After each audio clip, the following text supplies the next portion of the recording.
And joining me now from Kabul, a place he's been many, many times, is my colleague Richard Engel. So, Richard, I know you've been seeing a lot of helicopters. We're seeing the evacuation, I guess, begin. What is the sentiment like right now on the streets of Kabul? I was just walking around Kabul, and I can tell you the mood is changing. This was a city that felt different from the rest of Afghanistan. It was a cosmopolitan city that wanted to be an international hub. There was an optimism here, even in the worst days.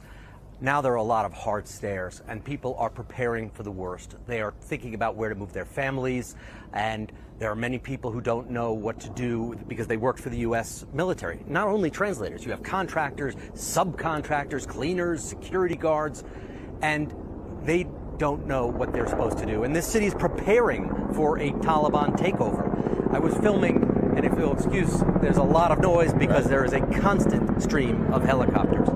There was a beauty salon that we used to film at because it was a great place to see modern women, this new face of Kabul.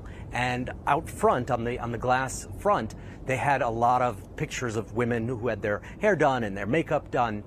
They have now painted over all of that and torn down all of the posters because they know what the Taliban want, they know what the Taliban expect, and they know the Taliban are here.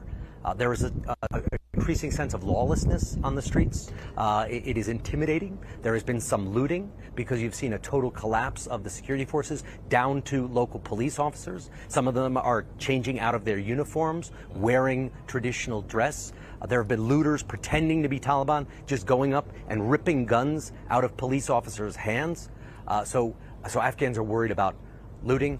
They're worried about the Taliban's imminent arrival. They're already in pockets of the city, and they're very angry. They're angry at the U.S. They're angry at everybody. They're angry at the government, and they're worried. You know, Richard, Ryan Crocker, the longtime former ambassador to Afghanistan under the Obama administration, he said the Taliban are perhaps even meaner and more deadlier as a, whatever you want to call them, as a governing entity than they were 20 years ago.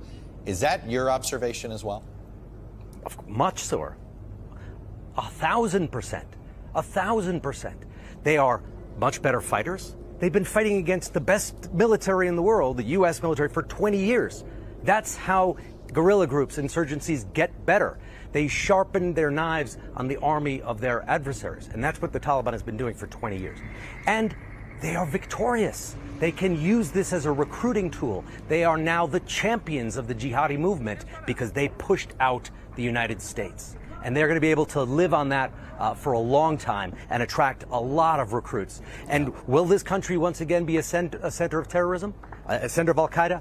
Already today, thousands of al-Qaeda and Taliban prisoners were freed from jails. Today. Richard Engel in Kabul, watching the withdrawal and the evacuation. Stay safe, my friend. Thanks very much.